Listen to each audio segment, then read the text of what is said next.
Bonjour, cher abonné. Tu es vraiment saluable, car tu comptes énormément pour cette chaîne. Un grand salut amical à toi aussi qui découvre Éclairmonde pour la première fois. N'hésite pas, regarde jusqu'à la fin. D'entrée de jeu dans cet exercice fascinant, ne perds pas de vue que les faits historiques peuvent incontestablement être souvent soumis à plusieurs interprétations. Cela dit, Tony Héracléon, une cité antique d'Égypte engloutie dans la mer, les trésors gréco-égyptiens d'une ville oubliée.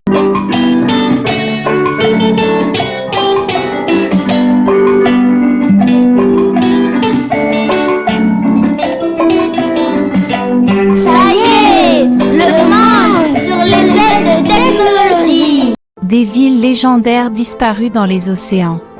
Aujourd'hui, faisons une plongée dans une cité antique d'Égypte engloutie dans la Méditerranée pour découvrir somptueusement les trésors retrouvés d'une ville perdue. Es-tu prêt? Tony Héracléon était une ancienne cité portuaire située sur la côte méditerranéenne de l'Égypte. La terre s'avançait alors jusqu'ici et un port s'étendait tout autour de notre bateau. Il y a 2500 ans, la cité égyptienne de Tony Héracléon se dressait ici, au bord de l'estuaire du Nil. Au fil des ans, cette cité riche et prospère a été engloutie par les eaux de la mer, ne laissant derrière elle que des vestiges submergés. Cette cité antique, autrefois un important centre commercial et religieux, a été redécouverte au début du XXe siècle par des archéologues. Depuis lors, des fouilles ont permis de mettre au jour de nombreux trésors, tels que des statues, des pièces de monnaie, des bijoux et même des inscriptions en pierres précieuses. Les découvertes archéologiques ont permis d'en apprendre davantage sur la vie quotidienne des habitants de Tony Héracléon, ainsi que sur leur commerce avec d'autres civilisations de la Méditerranée. Parmi les découvertes les plus remarquables figurent les vestiges de temples somptueux dédiés à des divinités égyptiennes telles que Isis et Osiris. Ces vestiges ont permis aux chercheurs de mieux comprendre les pratiques religieuses de l'Égypte ancienne, ainsi que les interactions entre les différentes croyances de l'époque. L'histoire de Tony Héracléon est un témoignage fascinant de la grandeur passée de l'Égypte ancienne et de l'importance de son commerce maritime. Les fouilles et les découvertes continuent à susciter un grand intérêt chez les archéologues et les passionnés d'histoire, nous permettant de mieux comprendre cette cité engloutie et son impact sur la civilisation égyptienne. Je laisse derrière moi l'Égypte moderne pour me rendre à 6 km au large, là où se trouvaient les anciennes rives du Nil.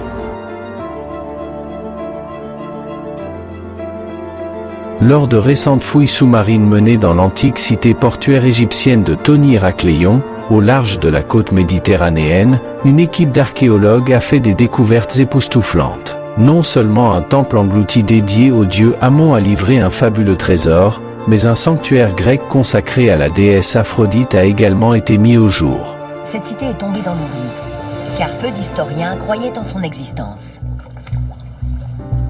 Jusqu'en l'an 2000, quand un archéologue sous-marin français, Franck Gaudiot, retrouve sa trace.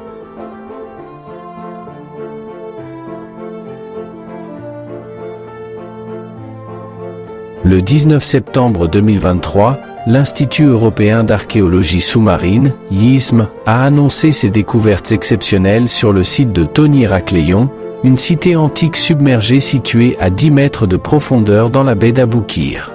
Sous la direction de l'archéologue Franck Gaudiot, l'équipe a exploré le canal sud de la ville et a remonté à la surface un trésor fascinant, des bijoux en or, des objets rituels en argent et de délicats récipients en albâtre provenant du temple d'Amon. Établi au 8e siècle avant Jésus-Christ, Tony Héracléon était le plus grand port égyptien sur la Méditerranée jusqu'à la fondation d'Alexandrie par Alexandre le Grand.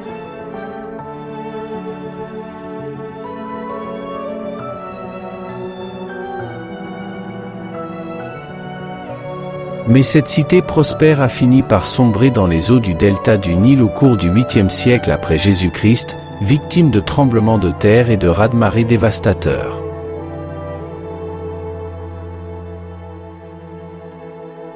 Les fouilles de 2023 se sont concentrées sur l'étude des vestiges du temple d'Amon, où les pharaons venaient recevoir leur légitimité. Les archéologues ont exhumé de nombreuses pièces de joaillerie en or, des instruments rituels en argent et des récipients en albâtre pour les onguents et les parfums. Ces objets somptueux reflètent la richesse et l'importance de ce sanctuaire au sein de l'antique cité portuaire.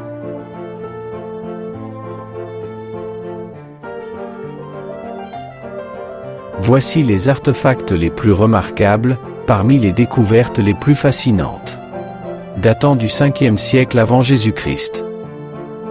Et dans un état de conservation exceptionnel.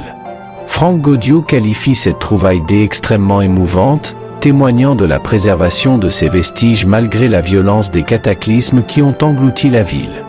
Un sanctuaire grec dédié à la déesse Aphrodite. Cette mission a également révélé l'existence d'un sanctuaire grec consacré à Aphrodite, la déesse de l'amour. Cette découverte confirme que des Grecs étaient autorisés à s'installer et à commercer dans la ville, comme en attestent les nombreuses armes grecques trouvées sur le site. Selon Franck Gaudiau, seuls 5% de la cité antique de Tony-Héracléon a été explorée jusqu'à présent. Cette cité engloutie d'Égypte recèle encore bien des secrets à dévoiler, passionnant les archéologues du monde entier. La ville sous-marine de Tony-Héracléon est le lieu de rencontre de deux grandes civilisations, grecque et égyptienne, avec divers artefacts mis au jour. Cela indique que les peuples vivaient dans une parfaite harmonie culturelle et religieuse, doublée d'une bonne entente diplomatique. Selon Franck Gaudiau, le cas de Tony-Héracléon éclaire d'une lumière nouvelle ces temps légendaires de l'histoire des civilisations. Merci d'avoir suivi cette évocation historique à travers cette vidéo intitulée « Tony-Héracléon, une cité antique d'Égypte engloutie dans la mer, les trésors retrouvés d'une ville perdue ». Si tu as aimé cette vidéo, fais comme d'habitude, un pouce en l'air, c'est sympathique. Soutiens-nous, car sans toi rien pour Éclair Monde. Si tu es nouveau, abonne-toi. Tu sais, il y a plus de bonheur à donner qu'à recevoir. Alors partage cette vidéo, pour élargir notre chaîne de communauté. À nous revoir au prochain numéro des cités antiques disparues dans les profondeurs des océans. Entre-temps, je te dis ciao.